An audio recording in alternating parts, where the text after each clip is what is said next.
Oke, Gen Z. Nih buat sobat Gen Z. Nah, sobat Gen Z. Hati-hati apabila pengen kurus tapi dengan cara instan, Nah. tidak mau berolahraga dan mengatur makan dengan mengkonsumsi obat-obatan pelangsing. Batu empedu ini kan juga ternyata banyak banget kasus yang ditemukan itu tanpa gejala nomor 1 ya dok. Jadi Apalagi masyarakat Cirebon ya dok ya, Nah. dengan makanannya yang viral. viral. Iya, empal Empal gentong. gentong, betul. Terus betul. ada nasi jamblang, Nasi yang jamblang. toppingnya itu.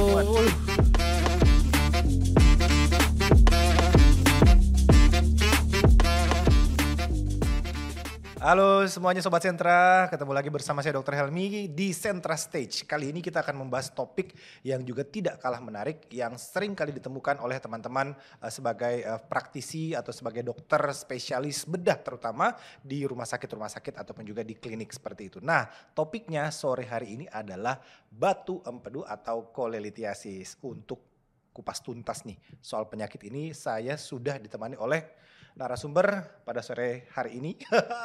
Pada hari ini tentu saja ada Dr. Deo Valendra, spesialis bedah. Apa kabar dok? Halo Sobat Sentra, selamat sore. Sehat dok ya? Sehat alhamdulillah. Luar biasa alhamdulillah. Wong Kito nih, Wong Kito. Wong gitu. Wong Kito, oke. Jadi kita akan bahas dok mengenai batu empedu ya dok ya. Batu empedu ini kan juga ternyata banyak banget kasus yang ditemukan itu tanpa gejala nomor 1 ya dok. Iya. Kedua juga orang datang berobat ke dokter itu sudah dalam kondisi tahap lanjut ya dok. Iya, lebih tepatnya sih karena asimptomatik. Jadi banyak yang nggak aware ya dok ya. Kalaupun udah bergejala pun seperti kalau bahasa kedokterannya tuh kayak misdiagnostik ya, karena kayak lebih dirasakan seperti oh ini mah kayaknya sakit lambung, ini mah kayak dispepsi. Padahal maksudnya keluhan yang seperti ini apalagi yang sudah menetap lebih dari 6 bulan kan maksudnya harusnya sudah ada kecurigaan ya dok ya. Maksudnya tuh harusnya tuh bukan hanya dari pasiennya, cuman dari kita sebagai praktisi kesehatan ya, maksudnya apalagi yang berjaga di klinik ataupun IGD, maksudnya jangan pernah menyepelekan yang namanya keluhan nyeri perut kanan atas. Ya even dia datang pasiennya tuh malam-malam gitu, maksudnya tuh nggak serta-merta semuanya itu sakit lambung, nggak semuanya serta-merta itu karena habis begadang, disangkut pautkan dengan minum-minuman kopi malam-malam gitu kan dok. Maksudnya ya dengan anamnesis, pemeriksaan fisik dan penunjang yang tepat, saya rasa sih harusnya bukan hal yang kecil ya buat mendiagnosis suatu batu empedu ya dok. Ya dok, ini kan tadi menarik ya, orang tuh pada kebanyakan nggak sadar kalau dia udah batu empedu tuh ya. Bukan kebanyakan, memang rata-rata nggak sadar. Rata-rata. Terutama nih kan kalau misalkan kolelithiasis itu atau batu empedu itu kan biasanya ada 4 kayak apa sih faktor resiko ya dok ya, yang mungkin sudah banyak yang tahu, yang kayak misalkan 4F kayak female, terus tuh fat, terus tuh 40 dan fertility. Jadi maksudnya tuh memang itu karena kan kalau kita bicara kayak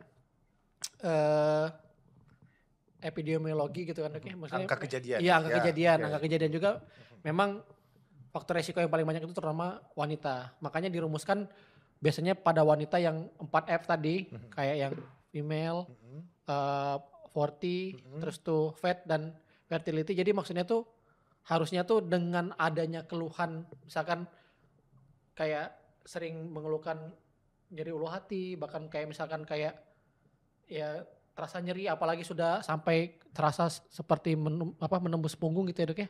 Harusnya tuh maksudnya dengan screening yang baik tuh saya rasa sih mudah untuk ditegakkan. Jadi maksudnya jangan melulu mentang-mentang nyeri perut kanan atas terus lambung nih kan, maksudnya di perut kanan atas itu kan bukan cuman itu doang kan dok, bukan cuman lambung doang kan, harus pikirkan juga ada hepar di bawah hepar kan ada kantong empedu, yang maksudnya harusnya sudah harus aware dan bisa cari lagi gitu. Ya, ya. Jadi Kalau jadi jangan melulu dipikirkan buat dispepsi gitu.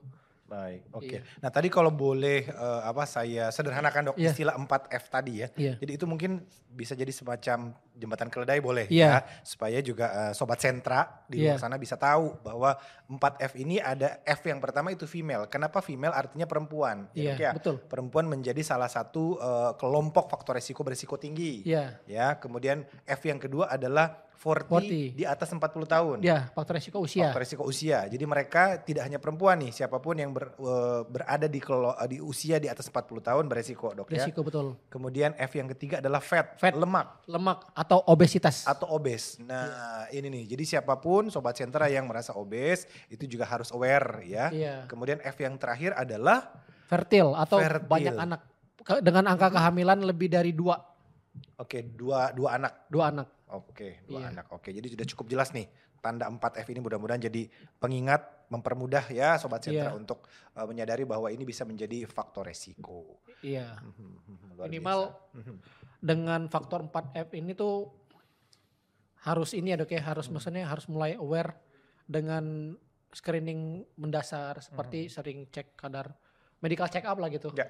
Ya, maksudnya apalagi dengan usia saya aja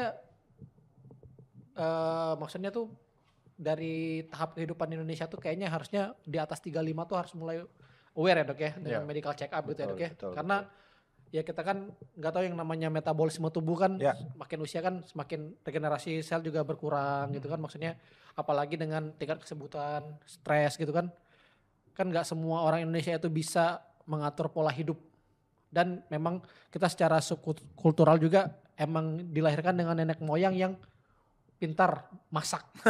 Itu dia. Betul ya dok ya? Betul. Orang ya, Indonesia kan masaknya tuh banyak rempah gitu ya. Bukan banyak dok, variasi. Variasi rempah. Jadi apalagi masyarakat Cirebon ya dok ya, dengan makanannya yang viral. Iya, empal gentong. Betul. Terus ada nasi jamblang. Yang toppingnya itu, biasa. Saya rasa minyaknya juga aduhai ya. Oke, jadi memang faktor ini ya dok, pola makan. Pola makan, terutama orang Indonesia. Orang Indonesia. Iya.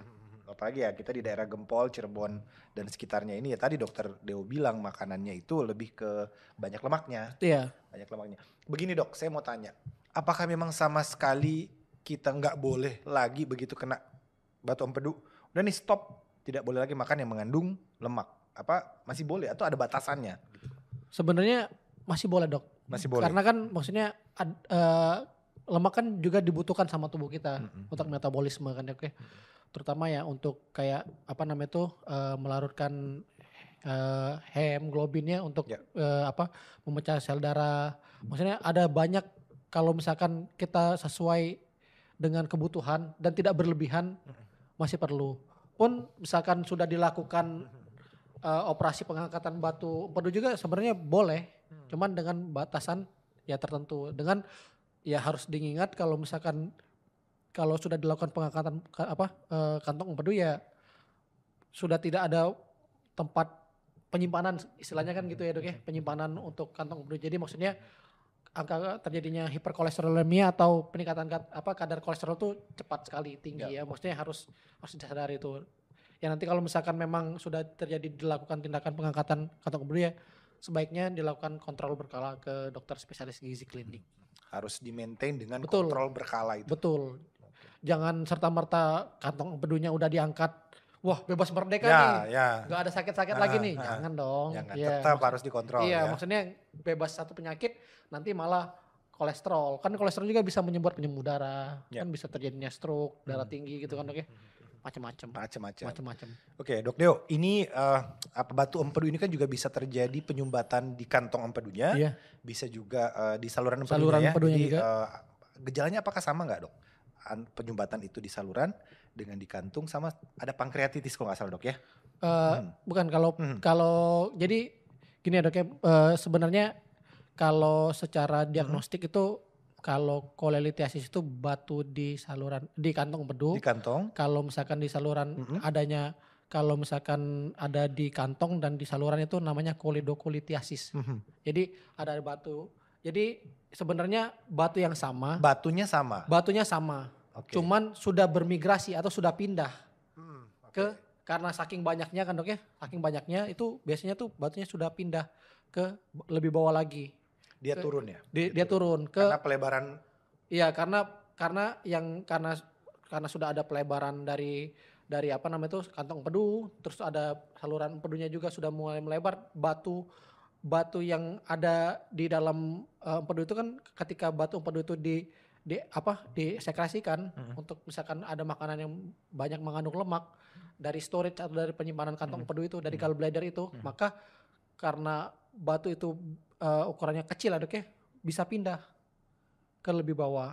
Biasanya itu terjadi penyumbatan di bagian ujung dari saluran empedu. Biasanya mau menuju ke saluran duodenum atau usus 12 jari. Ya, ada saluran namanya ampulla vateri. Yaitu biasanya terjadi sumbatan di sana. Nah, kalaupun tadi pertanyaannya apakah sama gejalanya? Kalau misalkan batu di kantong empedu saja dok, itu biasanya keluhan yang paling dirasakan adalah nyeri. Nyeri terutama makan makanan yang mengandung lemak. Karena logikanya seperti ini dok. Kalau misalkan kita kan ada batu nih di kantong empedu. Nah, ketika dia disekresikan batunya, otomatis kan ada penyusutan dari kantong empedunya. Nah, otomatis kan karena ada penyusutan, batu yang ada dalam kantong empedu kan otomatis kan bisa tergesek dengan lapisan yang ada di kantong empedunya. Maka itu akan menyebabkan nyeri. Nyeri atau biasa kita sebutnya nyeri pada organ berongga atau nyeri kolik pada perut atas. Seperti itu. Biasanya sih kalau misalkan dia sudah terjadinya infeksi di saluran di kantongnya, di dindingnya, biasanya tuh akan terjadi demam. Kalau kolelitiasis hanya nyeri perut kanan atas saja dok. Bahkan kalau misalkan memang sudah disertai infeksi biasanya demam. Kalau sumbatan yang lebih bawah lagi seperti kolelitiasis tadi yang batunya sudah ada di saluran lebih bawah lagi yang mau ke usus 12 jari, itu biasanya itu sudah disertai dengan adanya kuning karena ada sumbatan kan dok. Ya. Sumbatan cairan empedunya. Karena dia tidak bisa kan untuk melarutkan lemak kan fungsinya, karena itu tidak terwarnai fesesnya, jadinya warna fesesnya dan kotoran pas saat BAB itu tidak kuning seperti biasa. Biasanya itu lebih pucat warna dempul. Terus karena dia kadarnya tinggi itu harus disekresikan, dikeluarkan dari tubuh ya dok ya. Nah, dalam urin biasanya kadarnya akan lebih pekat. Makanya kencingnya biasanya kalau pada orang yang ada sumbatan pada saluran empedu biasanya kencingnya lebih pekat seperti teh dan matanya juga kuning. Gitu. Jadi kuning seperti itu dok, apakah karena kadar bilirubinnya juga meningkat atau seperti apa? Ya, itu salah satu efek dari kalau kadar bilirubin tuh pasti ya dok ya, karena maksudnya tuh karena cairan empedunya tidak bisa disekresikan atau dikeluarkan ke usus 12 jari, terjadi penumpukan kan dok. Nah, jadi kadar cairan empedu itu maka dia akan naik ke saluran ductus hepaticus atau ke hepar. Jadi makanya nanti ada heparnya membesar, terus akan ada respon dari jaringan menyebarkan dalam darah itu, akan banyak kadar bilirubinnya tinggi sehingga mempengaruhi ke jaringan itu menjadi kuning gitu dok. Karena kan sifat bilirubin itu kan mewarnai ya dok ya. Seperti itu. Jadi bisa kuning juga. Bisa kuning juga. Iya. Nah ini dok, kalau misalkan ada orang yang sudah dengan gejala-gejala tadi, nyeri perut, kolik segala macam, datang periksa ke rumah sakit, kapan waktunya dia asesmennya adalah wah ini udah harus operasi nih, udah harus pembedahan nih. Seperti apa dok, kondisi seperti apa yang menyatakan orang ini sudah bisa dibedah gitu, dioperasi? Jadi dok, kalau misalkan indikasi operasi ya indikasinya yang kalau misalkan sudah kuning segala macam gitu ya, kita biasanya akan akan kita lakukan pemeriksaan diagnostik yang lebih advance. Maksudnya kita akan menilai nih dari yang jelas yang kita udah lakukan pemeriksaan fisik, anamnesis, pemeriksaan fisik dan pemeriksaan laboratorium ya, untuk menilai ini ke arah mana, apakah memang sumbatan karena batu atau ada faktor lain nih, jangan-jangan ada keganasan. Nah untuk meyakinkan ini batu atau keganasan ya kita harus lakukan pemeriksaan yang lebih advance, yang salah satunya tuh pemeriksaan penunjangnya ada di Rumah Sakit Sentra Medica. Nah makanya daripada itu dok, sahabat Sobat Sentra ya dok ya, jangan takut ya dok ya, jangan ragu buat datang ke Rumah Sakit Sentra Medica. Ya. Atau sama di bagian gempol ya. Di sana. Iya. Karena kita ada alat penunjang yang maksudnya tuh ya nggak semua rumah sakit ada ya dok ya. MRCP dok. MRCP. Iya. Magnetic Resonance Craniopancreatomografi ya. Jadi untuk menilai saluran biliari ductnya. Kira-kira sumbatannya memang karena batu atau memang ada lain nih. Biasanya tuh sumbatan tumor biasanya dok di distal atau di ujung dari pankreasnya biasanya yang bisa menyebabkan kuning seperti itu. Ya, kanker pankreas biasanya yang suka menyebabkan itu. Atau memang kanker dari saluran empedunya memang ada tumor seperti itu. Jadi kita bisa penanganannya juga beda gitu dok untuk tindakan operasinya juga. Gini dok, pertanyaannya adalah berikutnya, orang yang sudah operasi pengangkatan kantong empedu, apakah dia ada kemungkinan relapse atau mungkin karena ya udah nggak jaga pola makan bisa kena lagi atau seperti apa gejalanya?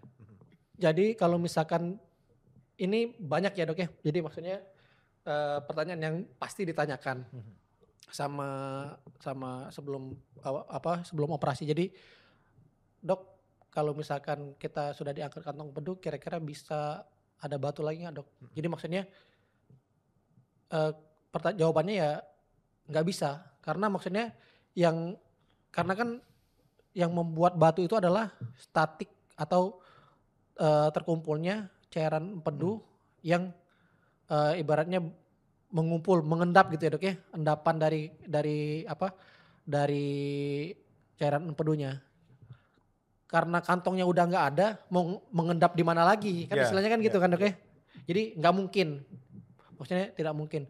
Kalaupun terjadinya seperti misalkan setelah dioperasi terjadinya kuning lagi, itu ya kemungkinannya adalah komplikasi operasi. Komplikasi operasi ya salah satunya karena membuat struktur ya. Struktur itu artinya penyempitan dok. Penyempitan bisa gara-gara penyempitan gara-gara pasca operasi, karena kan struktur itu seperti keloid dalam jaringan. Jadi karena struktur ada penyempitan dari saluran empedunya, karena kan kita hanya memotong, kalau operasi kantong empedu itu hanya mengambil kantong ya. Sobat Sentra ya, harus digarisbawahi bahwa pengangkatan kantong empedu itu hanya membuang kantong saja, saluran empedunya masih ada, dan saluran cairan empedu itu diproduksi oleh hepar. Jadi jawabannya adalah ketika kita diangkat kantong empedu, apakah kita masih bisa memproduksi? Bisa, karena yang memproduksi hepar. Ya, organ hati. Iya, hanya kita sudah tidak ada tempat penyimpanannya lagi. Gitu. Langsung ke saluran empedu ke usus 12 jari. Seperti itu. Nah, biasanya akan ada terjadi penyempitan di saluran empedunya dok, karena komplikasi operasi. Biasanya itu yaitu struktur. Jadi ya kita harus maksudnya evaluasi dengan tindakan penunjang ya dok ya. Nah, di sini kita juga di Sentra Medica juga bisa menangani komplikasi, karena di sini juga selain di MRCP dok, kita juga bisa lakukan ERCP. Ya jadi kita bisa langsung meneropong langsung ke saluran empedunya. Jadi langsung kita lihat, oh ini kira-kira ada penyumbatannya di mana. Kalaupun misalkan ada penyumbatan gara-gara struktur, bisa kita pasang stent. Oke, bisa pasang stent. Pasang stent supaya dia ngelebar lagi. Ya, kebetulan di sini di Sentra Medica juga saya berpartner dengan Dokter Dimas ya, spesialis bedah, konsultan digestif. Jadi beliau juga sudah bisa mengerjakan dok. Baik. Jadi jangan ragu lah, maksudnya untuk berobat masalah kantong empedu, insya Allah di Sentra Medica Gempol ini ya bisa menangani mulai dari kasus yang ibaratnya dari mulai ringan sampai advance pun insya Allah kita bisa menyelesaikan. Sudah cukup proper ya dok? Insya Allah dok. Insya Allah. Nah dok, ini pertanyaan saya selanjutnya. Ini kalau kolelitiasis tidak ditangani serius, apakah ada kemungkinan mengarah kepada yang lebih fatal lagi gitu, atau bisa mengarah ke komplikasi yang mau berujung pada kematian? Bisa dok. Iya. Jadi bisa, karena istilahnya kalau bahasa awamnya dok ya, karena tidak ditata laksana dengan baik, kadar bilirubin yang tinggi itu dapat menyebabkan koma. Iya, jadi bisa menyebabkan karena kadar bilirubin yang tinggi juga menyebabkan koma. Jadi selain koma ya bisa menurunkan kesadaran ya, yang jelas ya dok ya. Kalau misalkan dibiarkan ya bisa, kalau koma ya ancaman gagal nafas ya. Terus organ-organ tubuh juga akan menurun fungsinya dan bisa menyebabkan kematian. Jadi maksudnya harusnya sih kalaupun bisa kita lakukan deteksi dini, komplikasi lanjut penyakit yang tidak bisa maksudnya ini kan penyakit yang sebenarnya bisa kita selesaikan. Ya. Dan maksudnya tuh bisa selesai tuntas dengan cara tata laksana operasi gitu deh. Maksudnya bukan penyakit yang harus dilakukan pengobatan seumur hidup gitu. Maksudnya sekali tata laksana pun bisa selesai. Harusnya sih penyakit ini tidak menyebabkan kematian. Kecuali penyebab sumbatannya adalah tumor. Ya kalau karena batu ya maksudnya saya rasa sih kayaknya sangat disayangkan ya dok ya. Bisa hanya karena batu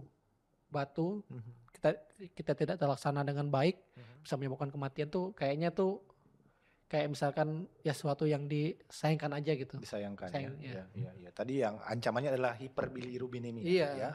Oke, kadar bilirubin yang meningkat. Oke, dok, ini mungkin saya pengen tanya, mungkin dokter bisa sharing pengalaman pada saat dokter bertugas dulu selama PPDS ya, pendidikan dokter spesialis atau mungkin pengalaman yang lain di rumah sakit atau juga klinik. Ada nggak sih dok kasus-kasus yang menarik terkait dengan batu empedu seperti ini? Apa sih dok kebanyakan yang dokter temui begitu di lapangan? Ada sih dok, jadi dulu waktu zaman sekolah ya dok ya. Jadi saya pernah nemu satu kasus yang menurut saya menarik ya. Karena menariknya karena kenapa? Karena menurut saya tuh ini penyakit yang relevan sama kehidupan Gen Z. Ya. Gen Z atau milenial ya? Sama aja dok. Ya sama aja. Menurut enggak. Itu kalau 23 tahun itu berarti kelahiran berapa tuh? 23, 2000. Betul. 2000 ya, 2000 ya. Kita punya penonton di sini, penonton bayaran. Iya kalau 2000 tuh berarti Gen Z ya dok ya? Gen Z. Oke, Gen Z. Nih buat sobat Gen Z. Nah, sobat Gen Z. Hati-hati apabila pengen kurus tapi dengan cara instan, tidak mau berolahraga dan mengatur makan dengan mengkonsumsi obat-obatan pelangsing. Iya. Biasanya dok, ya. jadi ini saya sebut merek aja dok ya. Boleh. Biasanya kan banyak tuh dijual ya kalau misalkan sobat sentra juga bisa searching di ya e-commerce ya dok ya. E-commerce. Ya let's say toko biru dan toko orange. Toko kuning. Toko kuning ya, toko hijau dan toko orange ya dok ya. Orange. Banyak kok kayak obat. Salah satu mekanismenya adalah menghambat penyerapan lemak. Nah, jadi apa korelasinya atau hubungannya sama batu empedu? Jadi pengobatan jangka panjang dari konsumsi jangka panjang dari kan logikanya gini. Misalkan dengan kadar lemak yang tinggi harusnya sudah ada langsung tubuh kita kan memberikan sinyal ke otak, ini berlebihan nih lemaknya. Coba lo sekresiin dari kantong empedu. Apa namanya tuh cairan empedunya. Yang harusnya cairan empedu itu disekresikan karena efek obat. Nah, kadar itu tidak terdeteksi atau tersamarkan dok. Yang jadi ada penumpukan dari cairan empedu di kantong empedu ini. Yang lama-kelamaan akan terbentuk endapan atau lumpur empedu. Jadi lama-kelamaan akan membuat batu. Nah itu sih yang paling menarik ya dok ya. Maksudnya dengan usia 22 tahun bisa terkena kolelitiasis tuh menurut saya tuh wow gitu. Terlalu dini gak sih itu dok? Dini banget.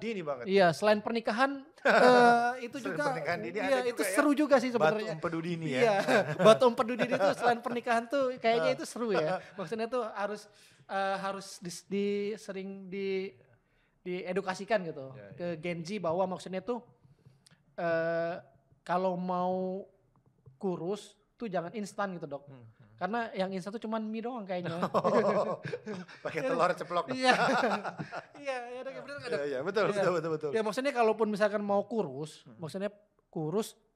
ya olahraga, mengatur pola makan. kalau nggak mau berusaha kurs ya carilah pasangan yang bisa menerima kita apa adanya. Nah, itu penting buat rekan kami Ibu Penting, Diansum. penting ya. sekali. Betul, Iya. betul. Betul ya dok ya. Betul. Carilah pasangan yang bisa menerima kita Bisa apa adanya. kenyataan. Ya, betul. Ini jadi Betul. jangan memaksakan diri sebenarnya. Jangan memaksakan diri, tidak baik. Ya, tidak baik ya. Tidak selamanya ya, gemuk itu tidak menarik. Ya. Tidak selamanya kurus itu menarik. Ya. Betul. Setuju kan dok? Relatif dok ya. Iya relatif. Betul. Iya kita gemoy-gemoy gini banyak juga yang suka. Banyak ya, suka. Banyak Betul, yang suka. betul. Apa ya istilahnya the big is beautiful. Iya. Ada yang senang di sana. Oke jadi segitu apa ya Iya. dok? Segitu ininya ya itu batu empedu orang anak umur 22 tahun. Iya. Gen Z ya, Gen Z ini ya. Gen Z ya. Gen Z ya. Waduh luar biasa. Jadi hanya karena pola makan, gaya hidup, pengen diet ya tadi dok. Iya. Pengen diet ya. Ya emang sih penyakit semakin kesini kan maksudnya bahkan bukan kasus bedah ya dok ya maksudnya sudah banyak sih kayak umur 30 tahunan gitu yang kena serangan jantung ya dok ya. Ya mungkin Sobat Sentra juga bisa tahu lah maksudnya ada banyak kalau contoh kasus yang paling terkenal tuh zaman dulu tuh Aji Mas Said ya dok. Ya, habis main bola ya. Habis main bola. Itu ya karena itu kan serangan jantung kan ya dok ya. Ya kayak terus suaminya BCL. Ya betul. Ya kan? Iya. Itu kan maksudnya ya kan serangan jantung ya. Faktor resikonya apa ya ngerokok gitu kan dok. Lifestyle yang nggak baik gitu kan dok. Ya kan itu kan sudah mulai shifting. Pun dengan kasus bedah sudah ada penurunan gitu. Jadi maksudnya yang harusnya faktor resikonya itu 40 tahun, sekarang 22 tahun sudah ada yang kena. Jadi sekarang bergeser dok ya. Bergeser. Kalau mungkin 10 tahun yang lalu faktor beresiko itu adalah di umur di atas 40-50. Iya betul. Sekarang makin kesini makin muda. Iya makin muda. Ya karena ya gitu, maksudnya tuh hanya pengen hasil instan tanpa konsultasi ke yang ahli gitu. Harusnya kan kalau misalkan pengen diet ya maksudnya ya itu kan memang obat diet tapi maksudnya obat diet pun bukan serta merta kita minum dengan dosis anjuran di e-commerce gitu kan dok ya. Maksudnya kan harus dihitung dosisnya berapa. Apalagi itu kan maksudnya bukan obat yang bisa digunakan continue gitu. Ini digunakan kalau nggak salah sudah menggunakan obatnya 1,5 tahun lebih gitu. Emang dia bilang dulu saya gendut banget dok sebelum minum obat ini. Jadi kurus sekarang katanya. Ada komplikasi lain nggak dok yang ditemukan sama si pasien ini? Alhamdulillah nggak ada sih. Cuman hanya sebatas batu empedu saja. Cuman saat itu ya untungnya dari pihak keluarga juga memang support. Akhirnya ya memang harus dilakukan pengangkatan batu empedu. Waduh, ini juga jadi apa ya? Jadi catatan buat kita ya kalau misalkan mau langsing ya ada prosesnya. Iya, betul. Ada tahapannya, jangan serta-merta pengen cepat ada obatnya tadi ya, ya, Dok. Boleh pakai obat tapi maksudnya harus konsultasi ya, Dok ya. Itu dia, harus konsultasi. Harus konsultasi. Ya. Jadi maksudnya boleh konsumsi obat. Maksudnya nggak ada yang salah, cuman maksudnya harus ketemu sama yang ahli gitu. Betul. Apalagi kan kebanyakan orang sekarang beli obat atau suplemen apapun langsung di e-commerce. E-commerce. Tanpa lewat resep dokter. Betul. Ya cuman baca testimoni orang. Wah ini bagus ya. Mantap kan. Ya recommended. Langsung buru-buru beli. Ya apalagi dengan tawaran-tawaran ya pay later lah, diskon lah ya. Iya. Itu flash sale. Aduh. Flash sale luar biasa. Jadi luar biasa sekarang memang. Apa ya? Ini penting banget ya, Dok. Betul, Penting banget. Oke. Dok, selain kasus yang tadi, kira-kira ada lagi nggak Dok pengalaman seru lainnya selama dokter bekerja berkarir sebagai dokter spesialis bedah begitu, Dok? Mungkin di luar konteks juga nggak apa-apa nih. Iya. Apa kasus-kasus yang misalkan apa ya? Kayaknya cuman itu sih, Dok, yang menarik ya. Yang menarik ya. Iya. Ya selebihnya ya kurang lebih ya seperti biasa aja. Seperti biasa. Iya seperti. Tapi ya maksudnya saya tuh memang mungkin sering melihat rekanan gitu, maksudnya sudah mulai ada pergeseran penyakit tadi kan, Dok. Terus ya paling kalau saya pribadi sih baru saat ini ya kealaminnya itu ya, Dok ya. Kealaminnya yang real terjadi sama pasien saya. Walaupun maksudnya ketika saya sekolah gitu, oh ada loh gitu, maksudnya penyakit ini tuh di anak muda pun udah terjadi pergeseran tren gitu. Akibat ya itu tadi pengen instan. Oke. Mungkin apa, Dok, terakhir pesan-pesan kepada Sobat Sentra di luar sana? Pesannya sih kalau misalkan memang Saya sih hanya pengen menaikkan kesadaran sobat sentra ya, yang apalagi yang sudah berusia lebih dari 35 tahun gitu ya. Maksudnya lebih baik mencegah daripada mengobati. Ya.